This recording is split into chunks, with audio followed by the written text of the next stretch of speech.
కుల వ్యవస్థకే వద్దాం శర్మజీ. ఇప్పుడు క్షత్రియులు కార్యదక్షత అని మీరు మాట్లాడినారు, మీద ఒక రీల్ చూసాను.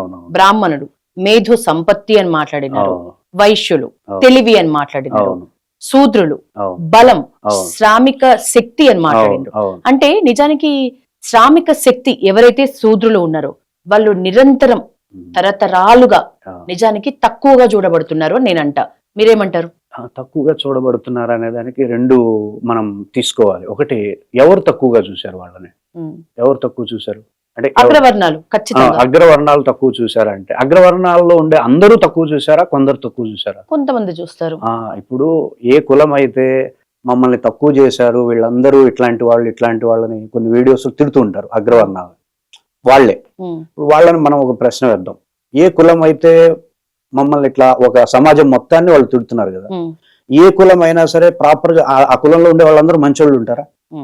ఇప్పుడు యాంకర్స్, మీ యాంకర్స్ అందరూ మంచోళ్ళేనా? డాక్టర్స్ అడగచ్చు, మీ డాక్టర్స్ అందరూ గొప్పోళ్ళేనా? ఉంటుంది అట్లా. లాయర్స్ అందరూ గొప్పోళ్ళు ఉంటారా? పొలిటికల్ లీడర్స్ అందరూ గొప్పోళ్ళు ఉంటారా? పోలీసు వాళ్ళందరూ గొప్పోళ్ళు ఉంటారా? చెప్పండి. ఆటో వాళ్ళు చెప్పిన రీల్లోనే మీరు శూద్రులు అంటే వారి బలం తోడవ్వాలి, ప్లస్ మేధో సంపత్తి విషయానికి వస్తే క్షత్రియుల్ని చెప్పిండ్రు.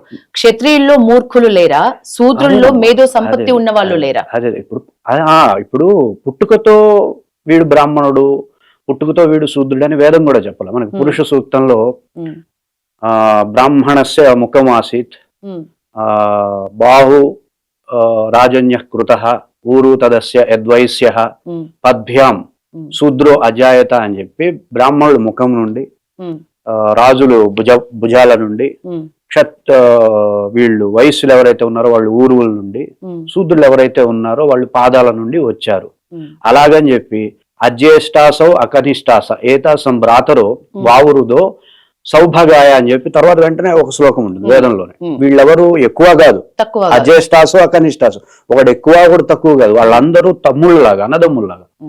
వాళ్ళు తక్కువ కులం వాళ్ళు కాదు, తమ్ముళ్ళ లాంటి వాళ్ళు, ఒక అన్నదమ్ముల్లాగా కర్మని మీరు కర్మ దగ్గర అందరూ కలిసి గొప్ప గొప్ప విజయాలను పొందడానికి ఈ వర్ణ వ్యవస్థని వేదం ఏర్పాటు చేసిందే తప్ప. మీరు అన్నారు ఇప్పుడు కర్మకి ఈ వర్ణ వ్యవస్థకి సంబంధం ఏంటి? నిజానికి నాకు తెలిసినంత వరకు, నాకున్న నాలెడ్జ్, చిన్న నాలెడ్జ్ ప్రకారం వృత్తుల పరంగా కులాలు విడిపోయినాం. అవును, వృత్తులు పరంగా విడిపోయినప్పుడు దీనికి కర్మ సిద్ధాంతాన్ని ఎట్లా మీరు జోడించి మాట్లాడుతున్నారు?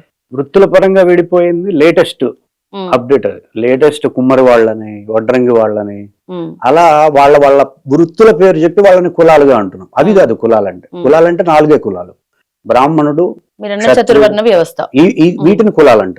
మిగతా అన్ని ఇప్పుడు వడ్రంగి పని చేసే వాళ్ళని, కమ్మరి పని చేసే, అవి కులాలు కావు, అవి తెగలు. అవి తెగలు అనమాట. వాళ్ళు కూడా ఈ వర్ణాల్లోకి వస్తారు. వాళ్ళు హిందువులు కాబట్టి హిందువులు అనే వాళ్ళందరూ ఈ 4 వర్ణాలలో ఒకళ్ళు వస్తారు అనమాట.